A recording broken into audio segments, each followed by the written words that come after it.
Kenneth, 45 ans, est stupéfait lorsqu'il rencontre Ashley, la fiancée de son fils, et qui la reconnaît comme sa fille issue d'une liaison extra-conjugale.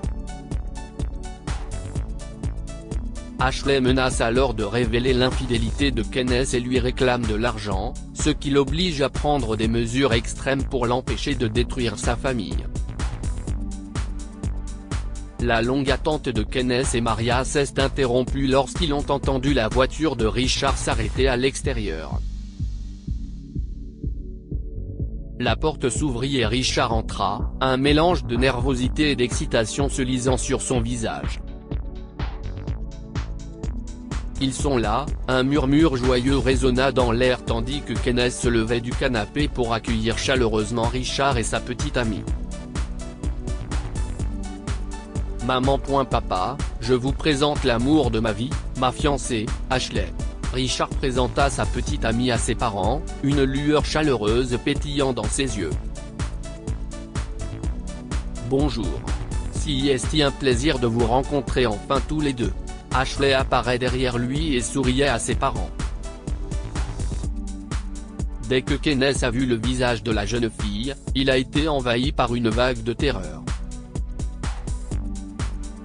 Il y a 23 ans, Kenneth avait payé la mère d'Ashley, Sarah, pour qu'elle dissimule son infidélité. Il y a quelques mois, il avait bloqué sa fille illégitime, Ashley, lorsqu'elle l'avait contacté sur les réseaux sociaux.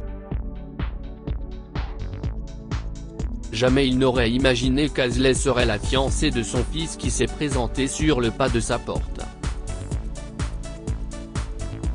L'idée que Richard sorte sans le savoir avec sa sœur dont il est séparé donnait à Kenneth la nausée. Non. Ce n'est pas possible, pensa-t-il, et son sang se glaça. La surprise initiale de Kenneth se transforma rapidement en cauchemar, et la pièce devint étrangement silencieuse. Je la connais, lâcha-t-il accidentellement. Quoi ? Vous connaissez ? Les sourcils de Richard se froncèrent.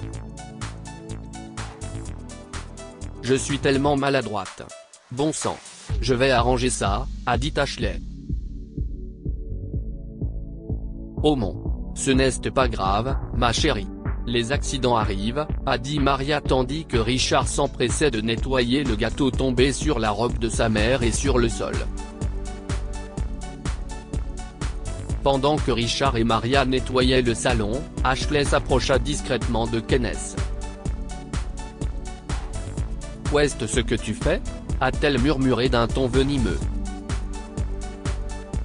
Elle a fait semblant de sourire pour que Richard et Maria ne remarquent pas à quel point elle était frustrée.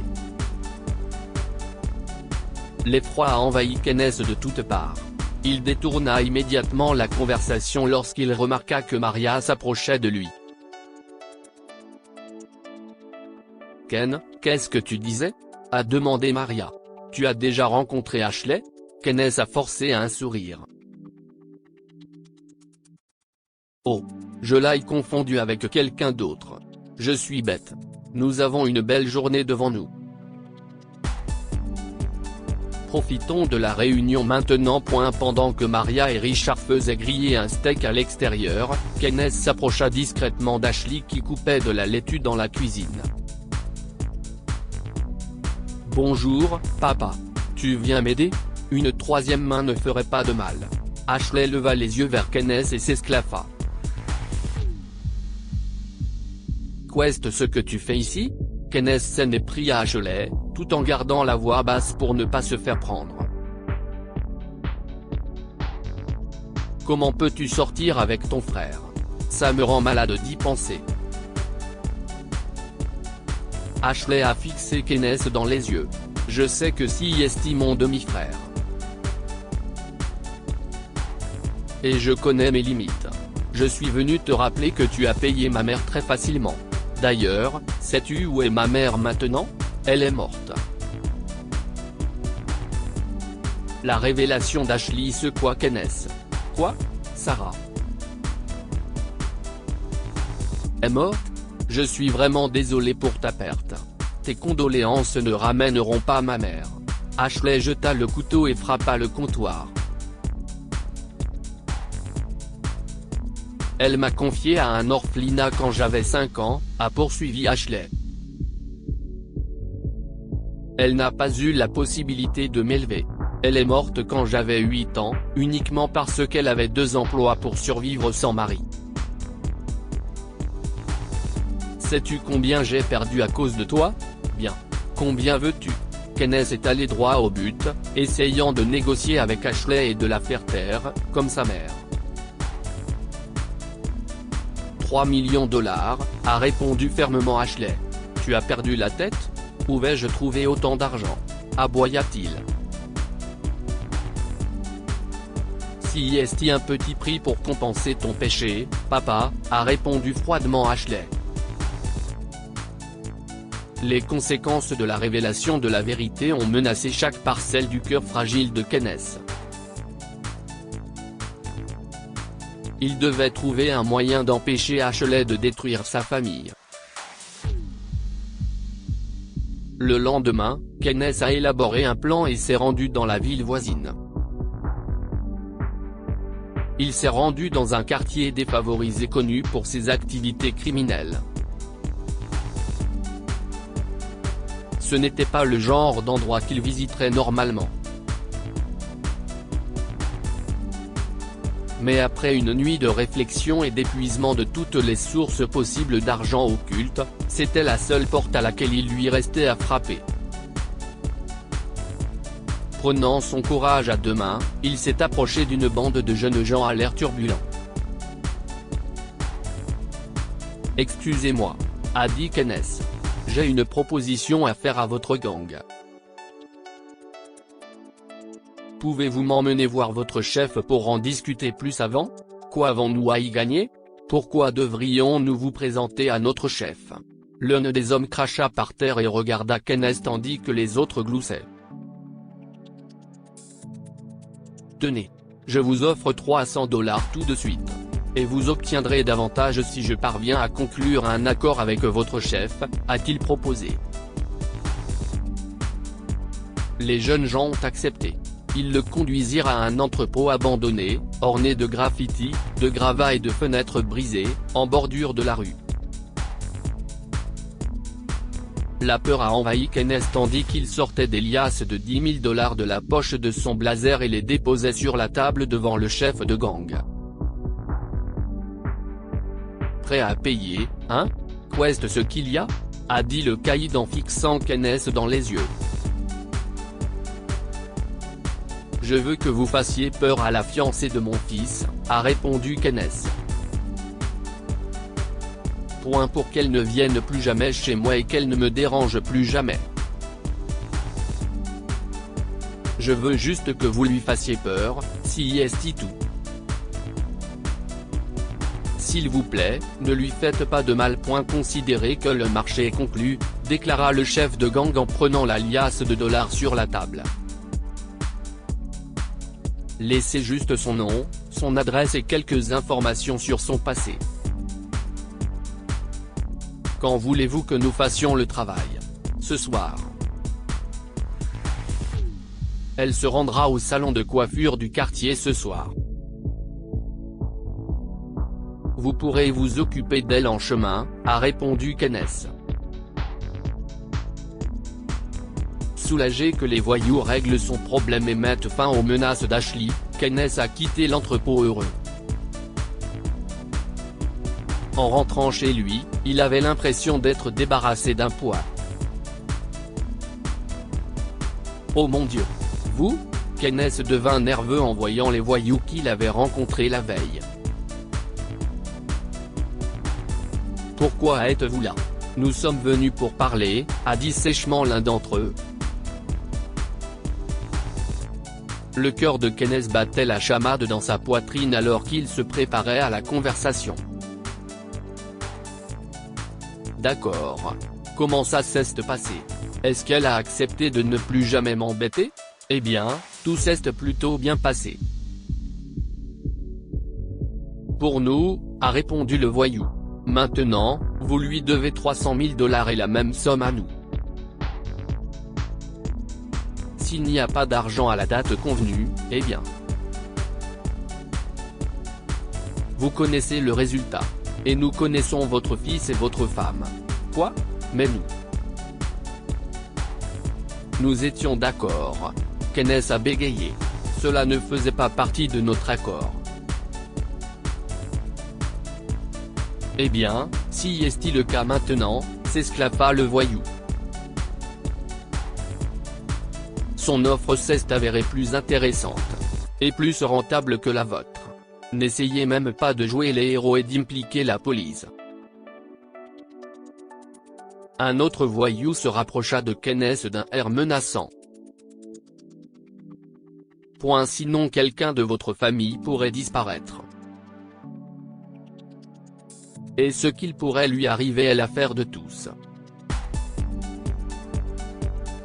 Compris? Ces mots ont glacé le cœur de Kenneth.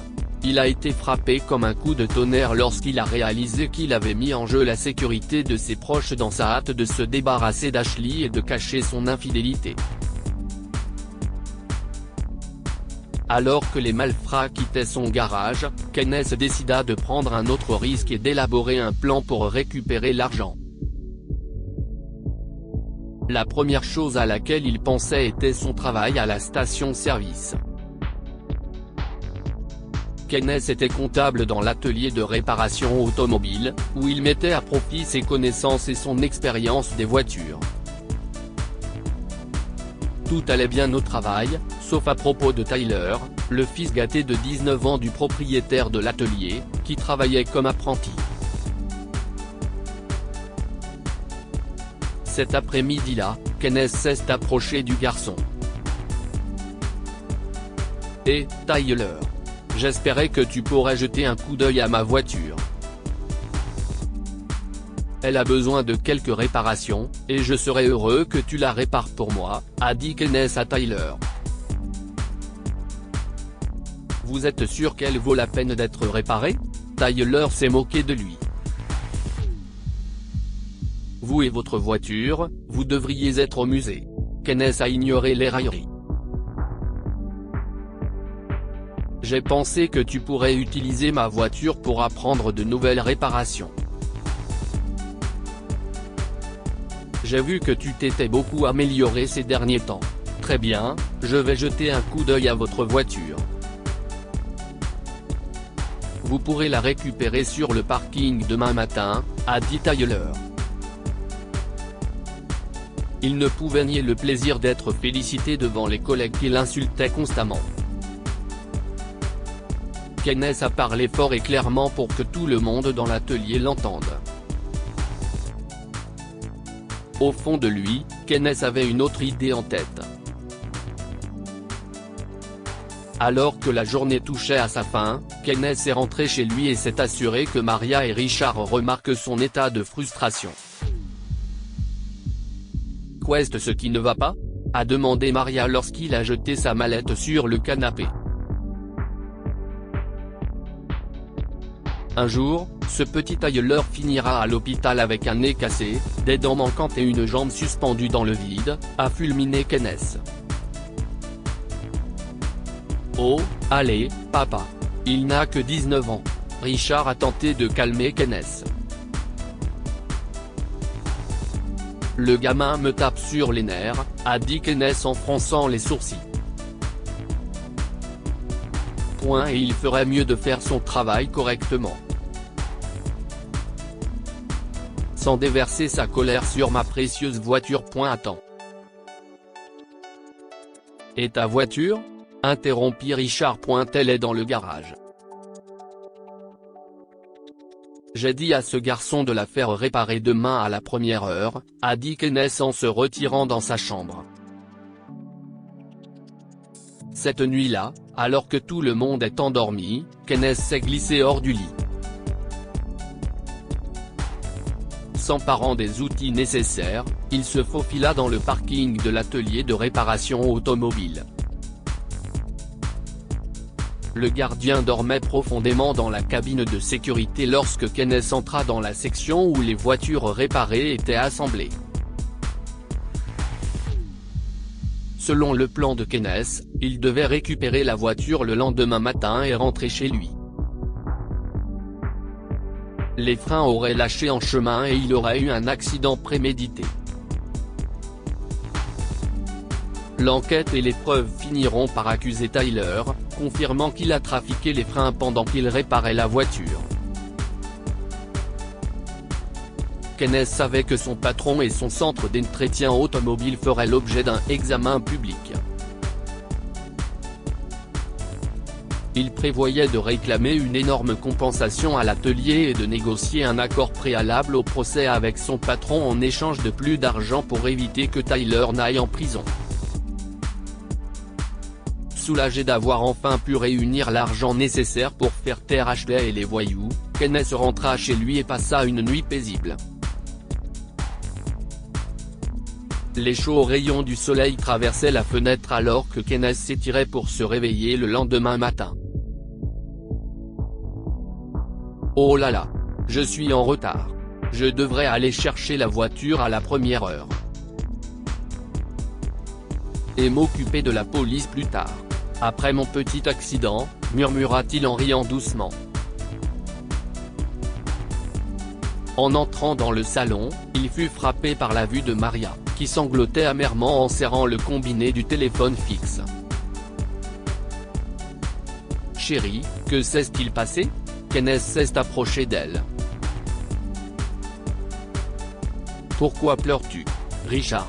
Elle s'est lamentée. « Il est allé chercher ta voiture pour que tu ne te battes plus avec Tyler. J'ai reçu un appel de la police. Richard a eu un accident sur l'autoroute et il est mort sur place. » Kenneth tomba à genoux, se serrant la poitrine. « Non. Ce n'est pas possible. Notre fils, Richard. Tout est de ma faute. Dites-nous ce que vous pensez de cette histoire et partagez-la avec vos amis. Elle pourrait les inspirer et illuminer leur journée.